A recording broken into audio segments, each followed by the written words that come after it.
दोस्तों, मेरा नाम अभिषेक है। आज इस वीडियो में आपसे बात करने वाला हूं एक इम्पोर्टेंट डिसीजन के बारे में जो आरबीआई ने लिया है। बाय द वे, आपके सामने कुछ ऐसी भी अपडेट्स हैं, न्यूज़ चैनल्स आप देखते होंगे कि कंट्राडिक्टरी सिचुएशंस रहती हैं और आप मैनिपुलेट हो जाते हैं।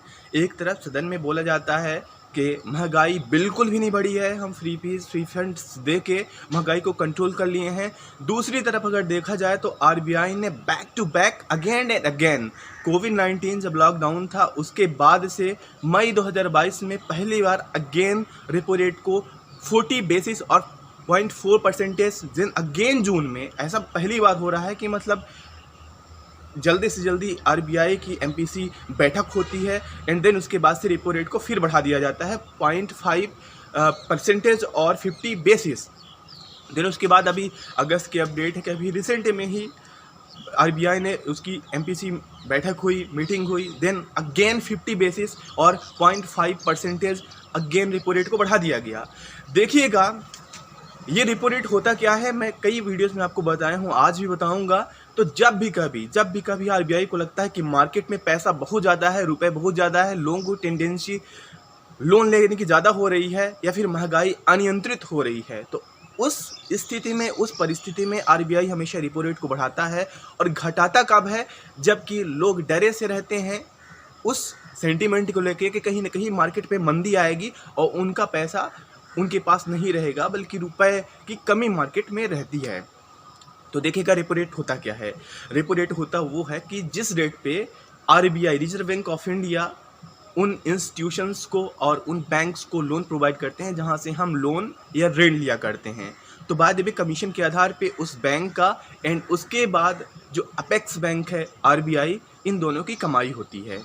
तो बाद में देखिएगा महंगाई की एक तरफ बात हो रही है। महंगाई तो देखिए जो अभी जीएसटी लगा है फूड आइटम्स में, वो तो पर्टिकुलर उन आइटम्स की कीमतें बढ़ेंगी। बकाया पेट्रोल प्राइसेस, डीजल प्राइसेस, इसके अलावा ट्रांसपोर्टेशन चार्जेस अगर एक बार बढ़ा है तो दोबारा कम होने वाला है नहीं।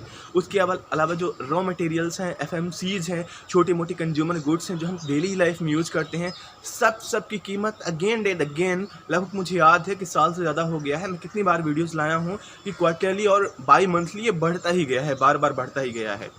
तो देखिएगा मई में जो आरबीआई ने ये रेपो रेट को बढ़ाया था, तो मेनली यही हवाला देते हुए बताया था और बढ़ाया था कि जो AICPN का इंडेक्स है, ये इंडेक्स अप्रैल महीने के अगर आप आंकड़े की बात करें तो हिस्टोरिकली 1.7% ये बढ़ा है, पॉइंट्स बढ़ा है, ये हिस्टोरिकल रहा है।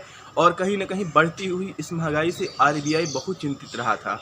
इस वजह से रेपो रेट को 40 बेसिस पहले बढ़ाया, देन उसके बाद जून में अगेन बढ़ाया 50 बेसिस, मतलब 0.5%।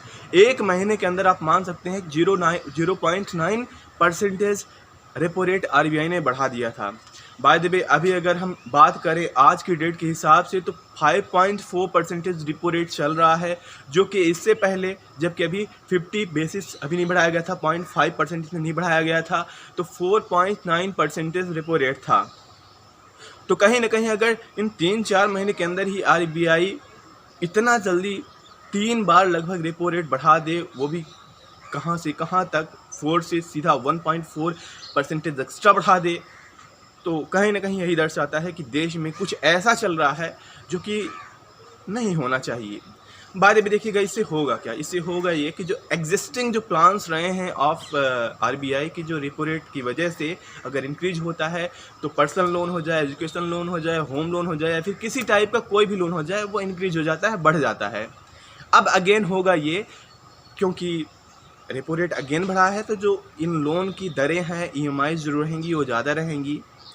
तो इसकी वजह से कहीं ना कहीं जो आम जन है, वो जो लोन लेने की प्रवृत्ति है, टेंडेंसी है, वो कुछ ना कुछ कम होगी।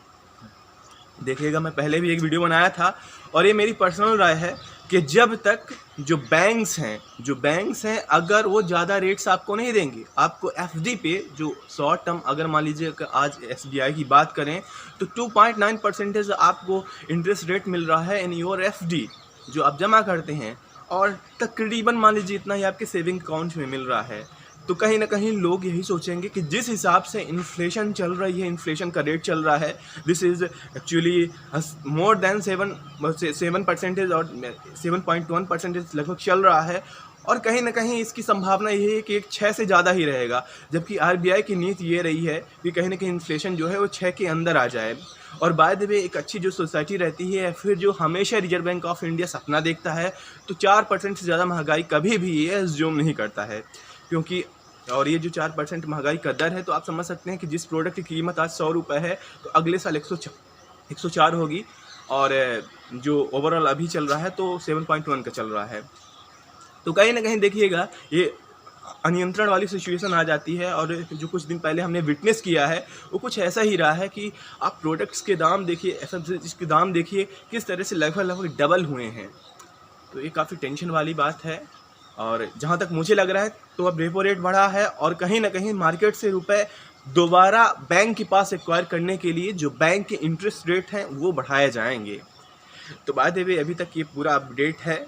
और जो भी आप न्यूज़ चैनल्स पे डिबेट्स पे सुनते हैं कि एक तरफ महंगाई बिल्कुल नहीं है, महंगाई नहीं बढ़ी है, तो कहीं ना कहीं अगर आरबीआई का डिसीजन ही है, तो अगर हम सेंट्रल अथॉरिटीज़ को ही लें, पर्सनल ओपिनियन को अगर दरकिनार करें, तो फिर भी कहीं ना कहीं ये बात क्लियर है, साफ है कि इन्फ्लेशन बहुत ज़्यादा है।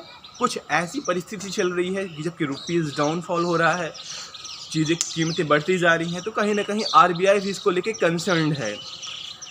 तो दोस्तों कोई भी अपडेट रहेगी मैं आपके सामने लाता रहूँगा। This is one of the biggest update for now. आप हमारे साथ बने रहिएगा। धन्यवाद।